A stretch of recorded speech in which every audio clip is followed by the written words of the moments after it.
खुदावन तेरे खादम को, पास लतीफ जॉन को तेरे पाक लहू में छुपाते हैं। खुदावन अपने खादम को हिकमत और दनाई देना, रूह पाक का मसा और बरकत देना, अल्फाज की तरतीब, ताकि जो भी अल्फाज हो वो तेरे पाक रूह की मर्जी के मुताबिक हो और हमारे दिलों पे असर करे।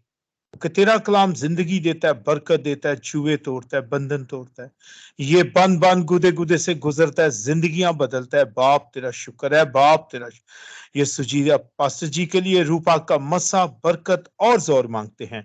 और जितने बहन भाई आज बाइबल स्टडी से कलाम को सीखें वो बरकत पाए, उनके घराने बरकत पाए, और तेरे हम प्यार में, तेरी मोहब्बत और तेरी बरकत में बढ़े। और खुदावन दुआ करते हैं सिस्टर जी के लिए भी जो आज कहानत की खिदमत करी, उन्हें भी बरकत दे, उनके घराने को बरकत दे, और ज्यादा अपने नाम और जलाल के लिए इस्तेमाल कर। तेरा बड़ा शुक्र करते हैं, तुझे मुबारक कहते हैं, और सारी जमात को तेरे पाक लहू में छुपाते हैं, यीशु के नाम से आमीन।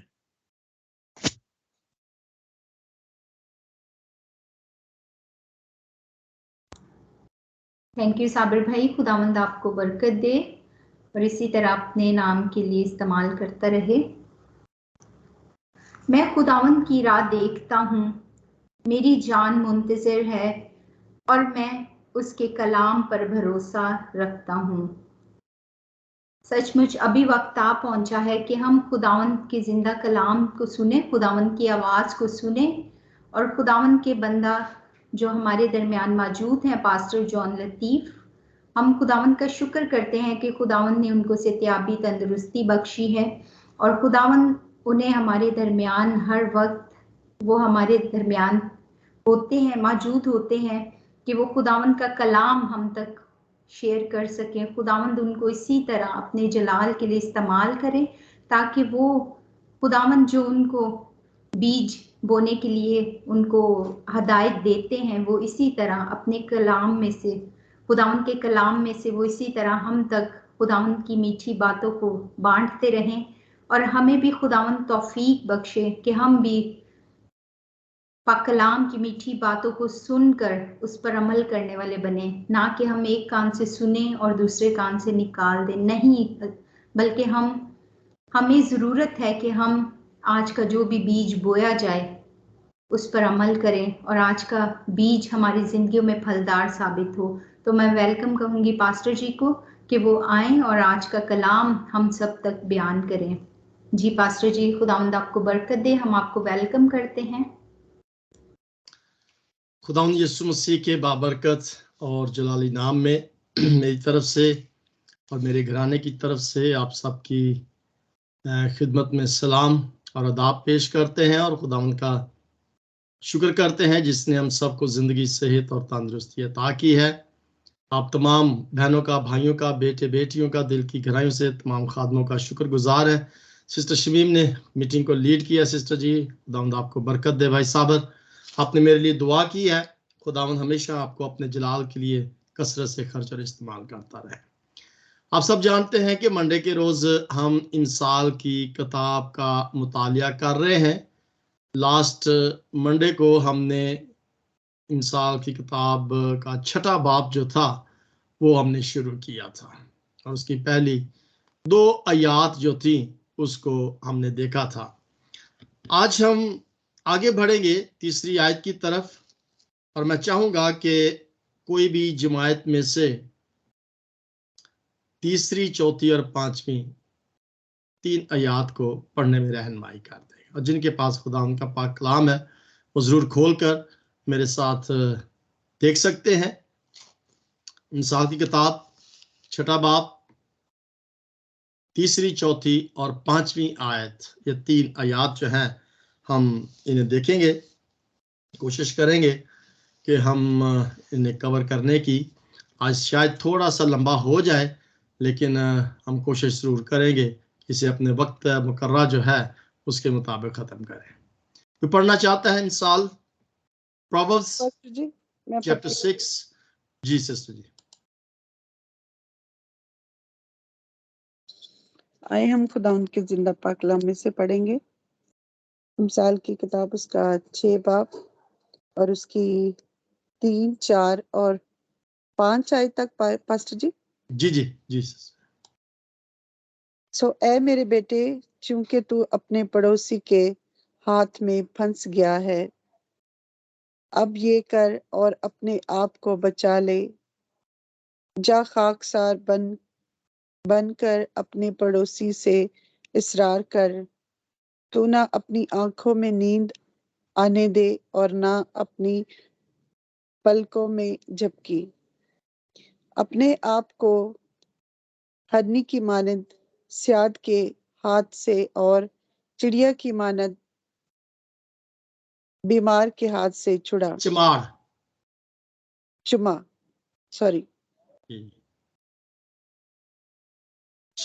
के हाथ से छुड़ा।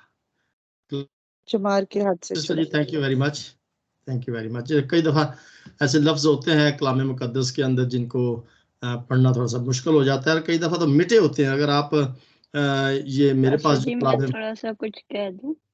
जी जी जरूर जरूर। जी ये चिड़ी मार नहीं है, वही हुई चमार, चिड़ी मारने वाले को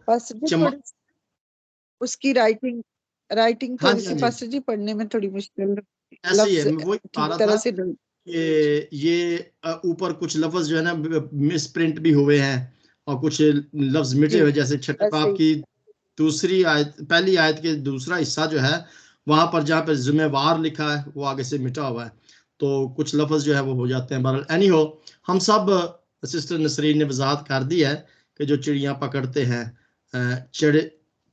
पढ़ने भी थोड़ी मुश्किल लग रहा है, मुझे भी लग रहा है, चढ़म्यार या इस तरीके से कोई लफ्ज लिखा, यानी कि वही जो शिकारी होता है जो चिड़ियां पकड़ता है। आमीन, खुदावंद आपको बरकत अता करे। जी मेरे चीजों, आपने बड़े गौर के साथ, सिस्टर जी ने बड़े अच्छी तरीके से कलाम मुकद्दस को पढ़ा है और हमने बड़े गौर के साथ इसे सुना भी होगा। आप अपने पास खुदावंद के जिंदा पाक कलाम को निकाल के रखें और एक एक लफ्ज पर जरा गौर करें कि खुदावंद का बंदा सुलेमान जो है वो किस चीज की तरफ इशारा कर रहा है। अब ये तो हमें पता है कि सुलेमान को खुदा जो है वो एक हदायत दे रहा है और उसकी वजह हम सब यहां से नजर आ रही है देखने को कि वो यहां पर फंस गया है। हमने लास्ट मंडे को सीखा था आजजी के बारे में, नहीं मेरा ख्याल है कि हमने लास्ट संडे किसके बारे में सीखा था, ऊपर जो लिखा हुआ था दूसरी आयत देखी थी ना हमने, तो अपने ही मुंह की बातों में क्या हो गया, तू फंस गया है। यानी कि ऐ मेरे बेटे तू अपने पड़ोसी का जामन के बारे में हमने सीखा था कि किसी का जामिन होना, ठीक है, किसी का जिम्मेदार होना। तो हमने इस चीज के बारे में देखा था कि जब इंसान किसी दूसरे इंसान का जामिन हो जाता है तो इंसान फिर उसको धोखा दे देता है, और वो उस धोखे में जब इंसान आ जाता है तो वो फिर उसका खमियाजा जो है उसको भुगतना पड़ता है। तो एक ही जामन हमने देखा था कि वो जामन हमारा निजात दहिंदा खुदावंद यीशु मसीह है, जो हमारे गुनाहों को अपने ऊपर उठा लिया और अपने आप को उसने कुर्बान कर दिया। वो हमारा जामन हो गया कि हमारे कसूर उसने अपने ऊपर उठा लिए और जो सजा हमें मिलनी थी वो सजा उसने अपने ऊपर उठा ली थी। यानी कि इंसान को धोखा दे सकता है, उसका जामन बनता भी है, लेकिन वो अपनी जिम्मेदारी को कबूल नहीं करता। लेकिन हमारा निजात दहिंदा खुदावंद यीशु मसीह जब हमारा जामन हुआ तो उसने अपनी जिम्मेदारी को बड़ी वफादारी के साथ निभाया। मैं जामन हूं, इसके कसूर जो है मुझे दे दे, मुझ पर लिख ले और मैं उसका जिम्मेदार हूं, और उसने उनको अदा किया अपने खून के वसीला से। अब वो लोग जो इस बात को समझते नहीं है कि हमारा निजात दहिंदा खुदावंद यीशु मसीह जामन हुआ है, वो इंसान पर जब भरोसा करते हैं तो फिर इंसान जब उन्हें धोखा दे देता है, जामन अपनी जिम्मेदारी को कबूल नहीं करता, तो यहां पर तीसरी आयत में ये लिखा गया है कि वो इंसान फिर क्या होता है कि वो फंस जाता है। अगर फर्ज करें कि मैंने किसी का जामन हुआ हो और मैंने अपनी जिम्मेदारी को कबूल नहीं किया, तो फिर मैं समझ ले कि फंस गया, क्योंकि दूसरे शख्स ने जिसने वादा किया था उसने उस वादे को पूरा नहीं किया, जामन मैं बना, लिहाजा मैं क्या हो गया, फंस गया। अब यहां पर जो चीज हमने गौर तलब करनी है वो ये है कि वो यही कह रहा है अपने बेटे को कि चूंकि तू अपने पड़ोसी के हाथों में फंस गया है, अब एक काम तू कर ले। यहां पर 2-3 चीजें लिखी हुई हैं। एक तो यहां पर ये लिखा हुआ है कि अब तू फंस गया है तो क्या कर कि अपने आप को बचा ले। अब उसने यहां पर बचाने के लिए, जब इंसान गलती कर जाता है तो डेफिनेटली उस गलती का खमियाजा भी उसे भुगतना पड़ता है, लेकिन खुदा हमें उस गलती से जिसमें हम फंस गए हैं निकालना चाहता है। अब देखिए, हमने गौर इस बात पे करना है कि अगर हमसे कोई गलती हो जाती है तो हमें उस गलती से निकलने के जो तरीकाकार है वो हमने खुदावंद के जिंदा पाक कलाम में से देखना है। तो आज आप सब मेरे साथ रहिएगा। गलतियां मुझसे भी हो जाती हैं, आपसे भी हो जाती हैं, लेकिन गलती को लेकर रोते रहना, पछताते रहना, ये ठीक बात नहीं है। हमें उसका अजाला करना है, और वो कैसे करना है, छुटकारा कैसे हासिल करना है, फंस गया है और उससे निकलना कैसे है, यहां पर हम आज इस बात को सीखेंगे कि वो कहता है कि सयाद के हाथ से, यानी शिकारी के हाथ से उस हिरन ने क्या करना है, अपने आप को निकालना है। हिरन का लफ्ज जब आता है ना तो बड़ा ही एक सॉफ्ट सी ज़हन के अंदर तस्वीर आती है। बड़ा प्यारा हिरन होता है, बड़ा नाजुक सा होता है, बड़ा खूबसूरत सा होता है। अब ये सोचिएगा कि खुदा हम सब को हिरन कह रहा है कि हम सब उसके प्यारे हैं, उसके बेटे बेटियां हैं, खूबसूरत हैं। खुदा नहीं चाहता कि हम फंसे रहें, वो चाहता है कि हम उस सयाद से, उस अबली से जो हमें कहीं ना कहीं ट्रैप कर लेता है, जकड़ लेता है, उससे हमने क्या करना है, बचना है। सो आज हम देखेंगे कि किस तरह से हम उस गलती से जो हमने कर ली है निकलना कैसे है।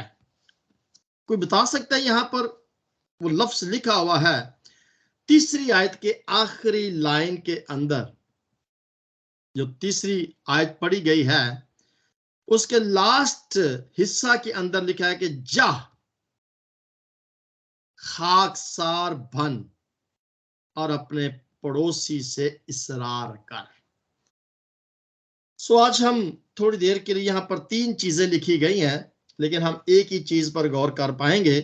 पहले तो है कि हमें आजाद वो करना चाहता है, जिस ट्रैप के अंदर हम फंस गए हैं उससे वो चाहता है कि हम डिलीवरेंस को हासिल करें, आजादी को हासिल करें।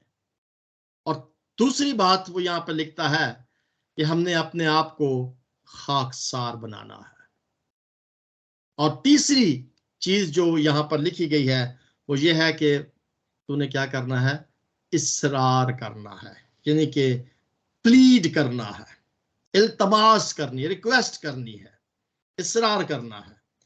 तो मेरी चीजों, जब एक इंसान, आज सिर्फ हम खाकसारी के बारे में देखेंगे कि हमने खाकसार क्यों बनना है, वहां से आजादी हासिल करनी है, वहां से हम जहां पर फंस गए हैं वहां से हमने अपने आप को निकालना है, तो आजादी वहां से हमने आपको करना है, लेकिन खाकसार बनकर। अब खाकसारी का मतलब कई दफा हम इस चीज को भी लेते हैं कि बस कुछ नहीं करना, बस चुप रहना है और बात नहीं करनी, इसरार नहीं करना, बस चले खुद ही खुदा कर देगा और हमने कुछ नहीं करना। देखें यहां पर जो बात लिखी है ना, आजिज होने के बारे में।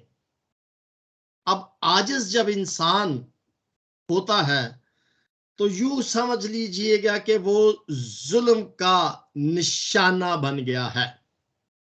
जुल्म सहने के लिए उसने अपने आप को क्या कर लिया है, तैयार कर लिया है। और उसने क्या किया है कि अपने आप को दूसरे के कदमों के तले अपने आप को रख लिया है। नौकर बन जाना, अगर हम इसी किताब जो मिसाल की किताब सीख रहे हैं, इसके 27वें बाब को अगर हम पढ़ें तो उसकी पहली आयत के अंदर लिखा हुआ है, कल की बाबत घमंड ना कर, क्योंकि तू नहीं जानता कि एक ही दिन में क्या होगा। कहता है कि तू घमंड ना कर, तुझे नहीं पता कि कल क्या होगा। यानी कि नौकर बन जाना, अपनी मेहनत के फलों को बर्दाश्त करना, यानी कि सब्र की दुआ करना और माफी की इल्तिजा करना। खाकसार बनने से मुराद यह है कि अपने अंदर के घमंड को खत्म कर देना। क्या घमंड ना कर, इसका मतलब है कि जो शख्स घमंड करता है वो खाकसार नहीं है। घमंड, हम सब इस लफ्ज को जानते हैं कि जो शख्स अपने अंदर किसी किस्म का कोई तकब्बर रखता है। अब कलाम मुकद्दस के अंदर इसका जिक्र पुराने अहदनामे के अंदर 4-5 दफा आया है और नए अहदनामा के अंदर इसका जिक्र 10-12 मरतबा आया है। बल्कि अगर पूरी कलाम मुकद्दस को देखा जाए तो इसको मैं ये कहूंगा कि ये कम से कम 100 से 10-20% कम होगा। 80% के तकरीबन 80% से थोड़ा सा ज्यादा मर्तबा जो है ये जिक्र पाया गया है। अब जहां पर ये जिक्र है ना प्राउडनेस के बारे में, वहां पर समझ लें कि जिक्र हो रहा है खाकसारी के बारे में। अगर हम अपने आप को घमंड अपने अंदर करते हैं तो इट मीन्स कि वो चाहता है कि हम अपने आप के अंदर खाकसारी को पैदा करें। तो खाकसार घमंड नहीं करता। खाकसार जो शख्स होता है वो अपने आप को हलीम और फरोतन रखता है। कई दफा इंसान बहुत ज्यादा पैसे जब उसके पास आ जाते हैं या रुपया पैसा जब उसके पास बहुत होता है तो उससे भी इंसान कई दफा घमंड में आ जाता है। मेरे को बड़ा पैसा जी, वो तकब्बर आ जाता है, घमंड। यहाँ पर खुदावंद का बंदा एक जगह पे लिखता है, पहला पतरस उसका 5वां बाब और उसकी 6ठी आयत के अंदर कहता है, ऐ जवानों तुम भी बुजुर्गों के ताबे रहो, बल्कि सब के सब एक दूसरे की खिदमत के लिए फरोतनी से कमर बस्ता रहो। फरोतनी, अब ये लफ्ज जो फरोतनी आया है इसका भी मतलब ये है कि हमें अपने आप को फरोतन बनाना है, खाकसारी को हमने अप्लाई करना है। और इसलिए कि खुदा मगरूरों का मुकाबला करता है मगर फरोतनों को क्या करता है, तौफीक बख्शता है।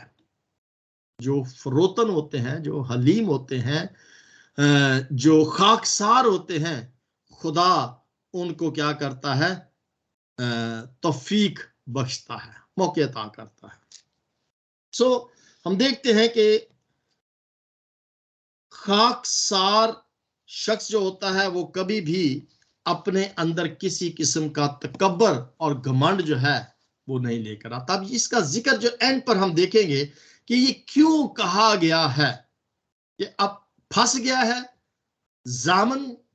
जमानत देने की वजह से फंस गया है और वो यहां पर कह रहा है कि खाकसार अपने आप को कर लो।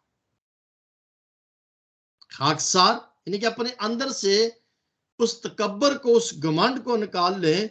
और मैं एंड पर आपको बताऊंगा कि असल वजह जो थी खाकसार बनने की वो क्या थी। देखिए, बाज़ औक़ात इंसान जब बुलंदियों पर चला जाता है तो फिर वो कहते हैं कि जी वो फिर हवा में उड़ने लग पड़ जाता है, यानी कि वो बुलंद हो जाता है, उसके अंदर पैसा आ जाता है, रुपया आ जाता है, शोहरत आ जाती, इज्जत मिल जाती है, हवाओं में उड़ना शुरू हो जाता है। तो फिर जो शख्स हवाओं में उड़ने लग जाता है वो घमंड करना शुरू कर देता है। बात हो रही है खाकसारी की कि हमारी खाकसारी और खुदावंद की खाकसारी में फर्क है। हम खाकसारी को किसी और तरीके से देखते हैं, लेकिन हमारा खुदावंद जो है वो किसी और तरह की खाकसारी जो है वो पसंद करता है। बहुत सारे खुदा कलाम में एक जगह पे हवाला है, मैं कल परसों इसको पढ़ रहा था, ये साया मेरे ख्याल में सिस्टर शादिया चली गई, इनके साथ इस जिक्र कर रहा था 55 बाब के अंदर कि हमारे ख्याल फर्क हैं और खुदा के ख्याल जो है वो फर्क है। हम किसी और तरीके से कलाम को देखते हैं और खुदावंद किसी और तरीके से हमें उस बात को समझाना चाहता है, लेकिन हम उसको समझ नहीं पाते। उसके लिए बहुत जरूरी है कि हम खुदावंद के पाक कलाम को रूह कुद्दस की हदायत से पढ़ें और रूह कुद्दस की मदद से उसको सीखने की कोशिश करें। ज़हन के अंदर पॉइंट जो है वो याद रखें, फंस गए हैं हम किसी भी गुनाह गलती के अंदर। वो कहता है कि अब तुमने अपने आप को आजाद करना है, खाकसारी को आपने क्या करना है, अप्लाई करना है। क्या चीज है? आज सवाल जो हमारे ज़हन के अंदर होना चाहिए वो ये है कि व्हाट इज ह्यूमिलिटी? खाकसारी क्या चीज है? देखिए आज जी तो मैं आज आप सबके सामने खुदा उनका खादम होते हुए जितने हमारे साथ बहन भाई स्काइप पर मौजूद है या फेसबुक लाइव पर हमारे साथ मौजूद है, मेरे बड़े मोहतरम उस्ताद जो हैं वो भी फेसबुक जब मैं चला रहा हूँ देख रहे हैं, फेसबुक पर हैं, वो भी उसको देखते हैं। और बहुत सारे हमारे बहन भाई जो हैं, मैं आप सबके साथ मुखातब होते हुए आज एक जिसे कहते हैं ना फतवा कुतबा देना या फतवा देना, या मतलब एक स्टेटमेंट जो है वो मैं देना चाहता हूँ। और वो ये है कि आजिज़ी मसीही तर्ज जिंदगी है। अगर मसीहत का दूसरा नाम अगर हम देखें, यानी मसीही जिंदगी का अगर हम दूसरा नाम देखें तो वो आजिज़ी है। इट मीन्स कि अगर हमारे अंदर आजिज़ी नहीं है तो हम मसीही नहीं हैं, या दूसरे लफ्जों में यूं कह लें कि हम मसीही कभी भी अपने अंदर घुमंड लेकर ना आए, तकब्बर लेकर ना आए। इज्जत, दौलत, शोहरत याद रखें कि ये खुदा उनकी तरफ से है। तो बात कहता हूं कि हम किस चीज का घुमंड करते हैं। ये जिंदगी ही हमारी नहीं है तो हम, जिंदगी है तो उसके वसीला से फिर हम कमाते हैं। अगर ये जिंदगी ही हमारी नहीं है तो हम तकब्बर किस चीज का करते हैं, घमंड किस चीज का करते हैं? ये जिंदगी भी तो खुदा ने हमें दी अपने बेटे के खून के वसीला से। तो तकब्बर किस चीज का है, घमंड किस चीज का है? वो ये चाहता है कि हम उस आजिज़ी को अप्लाई कर ले जो आजिज़ी खुदावंद यीशु मसीह ने इस जमीन पर रहकर गुजार के दिखा दी थी कि ये है वो आजिज़ी जो मैं चाहता हूं कि मेरे बेटे और मेरी बेटियों की जिंदगी के अंदर हो। देखें, किसी शख्स ने ये बड़ी खूबसूरत एक बात कही थी कि humility is not thinking less of yourself, कि अपने आप को कम समझना ह्यूमिलिटी नहीं है, आजिज़ी नहीं है, बल्कि वो कहता है कि it is thinking of yourself less, कि अपने अंदर वो आजिज़ी वो महसूस करें कि मैं कम हूं और मुझसे दूसरे जो है वो क्या है, बेहतर है। अपने आप को कम समझना और दूसरे को बेहतर समझना, ये आजिज़ी है। मेरे जो आजिज़ी का जिक्र जैसे मैंने बताया कि कलाम मुकद्दस के अंदर इसलिए पाया गया है कि ये वो तर्ज जिंदगी है जो मसीह चाहता है। यानी आजिज़ी की जो क्वालिटी है या आजिज़ी का जो मेयार है, जो स्टेटस है, वो कलाम मुकद्दस के अंदर बहुत दफा पाया जाता है। और अपने आप को दूसरों से कम समझना और दूसरे को अपने से बेहतर समझना, ये आजिज़ी है। हम देखते हैं कि इसका जिक्र कलाम मुकद्दस के अंदर पाया जाता है। एक हवाला मैं आपके साथ पढ़ना चाहूंगा। ये याकूब का खत है और उसका हम पहला बाब और उसकी 21वीं आयत को मैं आपके साथ मिलकर पढ़ना चाहूंगा। याकूब का खत उसका पहला बाब और उसकी वर्स 21 में लिखा है, इसलिए सारी निजासत और बदी का फुजले को दूर करके उस कलाम को हलीमी से कबूल कर लो जो दिल में बोया गया और तुम्हारी रूह को नजात दे सकता है। अब देखें यहां पर बड़े गौर के साथ अगर आपने इस आयत को सुना है तो यहां पर हमें आजादी भी मिल रही है हमारे गुनाहों से, और वो ये कह रहा है कि हमारी वो तमाम की तमाम नजासतें जो हैं, बुराइयां जो हैं, बदियां जो हैं, गलतियां जो हैं, बल्कि यहां पर उसने फुजला लफ्ज किया, जिक्र किया है कि वो तुम्हारी तमाम नजासत और बदी के फुजले को दूर कर लेगा अगर हम हलीमी के साथ क्या कर लेंगे, कलाम को कबूल कर लेंगे। अब ये कलाम कौन है? हम तो ये समझते हैं ये कलाम, ये बाइबल जो हमारे पास पड़ी है ना, ये कलाम है। अब इस कलामी मुकद्दस के अंदर कौन है? ये खुदावंद यीशु मसीह के मुंह के अल्फाज हैं, जो उसकी मुंह से जो सादर अल्फाज हुए हैं वो है।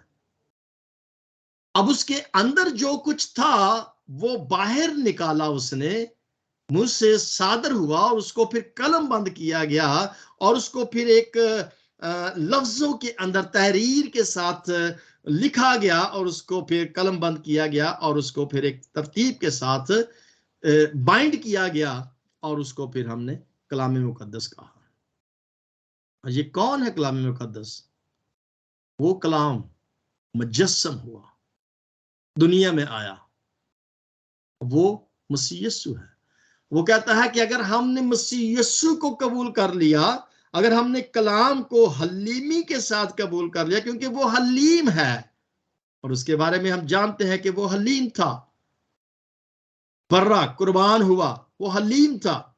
लिखा है कि अगर हमने कलाम को हलीमी से कबूल कर लिया, कर लो, जो दिलों में बोया गया तुम्हारी रूह को क्या करेगा, आजाद कर देगा। जिस भी गुनाह में, जिस भी गलती के अंदर हम फंसे हुए हैं, वो क्या करेगा, हमें वहां से आजाद कर देगा।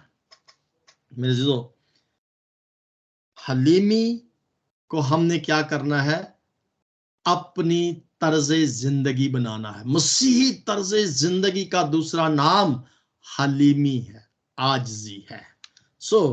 खुदावंद चाहता है कि अगर हम हलीमी को, कलाम को कबूल कर लेते हैं, तो कई दफा आपको देखा होगा कि कई लोग बड़े ना कलाम को जब वो पेश करते हैं, हाँ, मुझे बड़ा अफसोस के साथ कहना पड़ता है कि बड़ी बदतमीजी के साथ करते हैं। वैसे ऊंचे करख्त लहजे के अंदर बोलते हैं, इतने गुस्से के साथ वो इस कलाम को पेश करते हैं।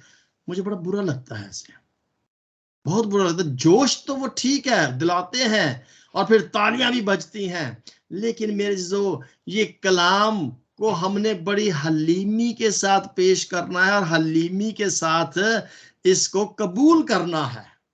भाई जोएल का तरीका जो है बड़ा, पास नथानियल भी हैं, अक्सर हमारे तो खैर वॉइस ऑफ गॉड पे जितने भी खुदा के खादम हैं, बड़ी हलीमी के साथ खुदा के कलाम को पेश करते हैं, बड़ी हलीमी के साथ। वो कहता है कि आजिज़ी जो है वो वफादारी का नाम है। अगर हम खुदा के साथ ये सफनिया की किताब के अंदर लिखा हुआ है। मैं इसको हवाले को भी थोड़ी देर पहले पढ़ रहा था। ये सफनिया के उसका पहला बाप और उसकी मेरा ख्याल है सफनिया दूसरा बाप है, हाँ दूसरा बाप और उसकी तीसरी आयत में लिखा हुआ है, ऐ मुल्क के सब हलीम लोगों। अब यहाँ पर वो हलीम लोगों के साथ मुखातब होता है। सफनिया की किताब, ये सफर नंबर 879 पर है। वो कहता है कि ऐ मुल्क के सब हलीम लोगों जो खुदावंद के अहकाम पर चलते हो, उसके तालब हो, रास्तबाजी को ढूंढो और फरोतनी की तलाश करो, शायद खुदावंद के गजब के दिन तुमको पनाह मिले। और यहां पर उस शख्स के बारे में बताया गया है जो हलीम है, और उस शख्स को कहा गया है जो हलीम है कि उसने क्या करना है, रास्तबाजी को ढूंढना है। और रास्तबाज कौन है? नजात दहिंदा खुदा यीशु मसीह। वो कहता है कि खुदावंद को ढूंढे बड़ी रास्तबाजी के साथ, ऐ हलीम लोगों खुदावंद को तलाश करो रास्तबाजी के साथ और बड़ी आजिजी के साथ उसको तलाश करो, तो फिर क्या हो जाएगा, तुमको उस गजब से निजात मिल जाएगी। कितनी खूबसूरत बात है जो खुदावंद के बंदा सुलेमान अपने बेटे को, दाऊद अपने बेटे को कहता है कि क्या कर ले, पड़ोसी के हाथ में तू फंस गया है और अब ये करके अपने आप को बचा ले और जाकर खाकसार बनकर क्या कर ले, अपने पड़ोसी से इसरार कर। मेरे जीजो, रास्तबाजी और आजी खुदावंद को तलाश करने से मिलती है। यह है वो आखिरी बात जो मैं आपके साथ करना चाह रहा था कि रास्तबाजी और आजिज़ी खुदावंद को तलाश करने से मिलती है। कि अगर हम खुदावंद को तलाश कर लें अपनी जिंदगी के अंदर, यानी कि अगर हम कलाम को कबूल कर लेते हैं, अगर हम खुदावंद को कबूल कर लेते हैं, तो हम आजिज़ होकर खुदावंद की तलाश करेंगे, तो वो जाल जिसमें वो फंस गया है, वो जैसे चिड़ियों को पकड़ने के लिए वो जाल लगाया जाता है, ठीक है, या शिकारी हिरन को शिकार करने के लिए वो अपना तीर जो है वो छोड़ता है, तो वो कहता है कि अगर तुमने सियाद से बचना है, अबलीस से बचना, सियाद शिकारी को भी कहते हैं, सियाद अबलीस, अगर हमने उस अबलीस के फंदे से बचना है, वो कहता है कि खुदावंद को तलाश कर ले। फिर मसीह शख्स खुदा के उस गजब से बच जाएगा, उस शिकारी के शिकार से वो क्या हो जाएगा, बच जाएगा। मेरी आपसे अपील आखिर में यही है कि हलीमी आजी शख्स खुदा के कलाम के अलावा किसी चीज को अजीब नहीं समझता।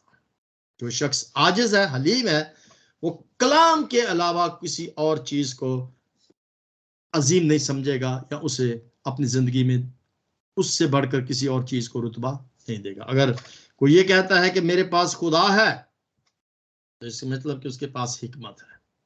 अगर कोई ये कहता है कि मेरे पास खुदा से ज्यादा हदायत है, तो मैं ज्यादा अच्छे तरीके से डायरेक्शन दे सकता हूं, तो वो गलत है। सो मेरे जो खुदावंद पर ईमान रखें, ये बेफायदा नहीं होगा, इससे हमें फायदा मिलेगा। और वो शख्स मसीह नहीं है जो खुद अपनी डायरेक्शन पर चलना चाहता है, वो मसीह नहीं है। सो वो डायरेक्शन जो खुदा हमें कलाम मुकद्दस में देता है, अगर हम उस डायरेक्शन पर चलेंगे, उसकी हदायत पर चलेंगे, उसके कलाम पर चलेंगे, उसकी असलाह पर चलेंगे, उसकी रहनुमाई में चलेंगे, तो फिर हम सियाद के फंदे से बच जाएंगे। और वो मसीह तर्ज जिंदगी को हमने अपनाने की कोशिश करनी है जिसमें आजिज़ी पाई जाती है। चले आखिरी हवाला मैं आपके साथ पढ़ता हूँ, उसके बाद हम खत्म करते हैं। ये पहला पत्रस उसका 5वां बाब और उसकी 5वीं आयत आखिर में हम पढ़ते हैं और फिर इसके बाद ख़त्म करते हैं। पहला पत्रस उसका 5वां बाब, ये वाला मैंने टिक नहीं किया था लेकिन मेरे ज़हन के अंदर आ गया। इसको देखते हैं, यहाँ पे लिखा हुआ है पहला पत्रस 5वां बाब 5वीं आयत में। अभी हमने मेरा ख्याल पढ़ा हमने ये, हाँ अभी हमने पढ़ा है, जवानों तुम भी बुजुर्गों के ताबे रहो, बल्कि सब के सब एक दूसरे की खिदमत के लिए फरोतनी से कमर बस्ता रहो, इसलिए कि खुदा मकरूरों का मुकाबला करता है मगर फरोतनों को तौफीक बख्शता है। जो अपने आप को फरोतन हलीम बनाते हैं, खुदा उनको क्या करता है, तौफीक बख्शता है कि वो सियाद के फंदे से बच जाए। सो ये आज हमने तीसरी, चौथी और 5वीं आयत जो है इसको हमने देखा है। लिहाजा अब जो छठी आयत, सिर्फ एक ही आयत पर हम नेक्स्ट मंडे को, हो सकता है कि मंडे को शायद हम ना कर सके, मेरी अपॉइंटमेंट है मंडे को, तो शायद फिर हम संडे के दिन इसको कर लेंगे, कोशिश करेंगे। तो वो चुनटी के बारे में, ऐ काहिल चुनटी के पास जा और उसकी रविशों पर गौर कर। ये बड़ी मशहूर आयत है, बचपन में हमने सीखी थी जब हम तीसरी क्लास में थे। तो इस चीज़ के बारे में हम गौर करेंगे। सो खुदा इस कलाम के वसीला से हम सबको बड़ी बरकत अता करें। आमीन एंड गॉड ब्लेस यू।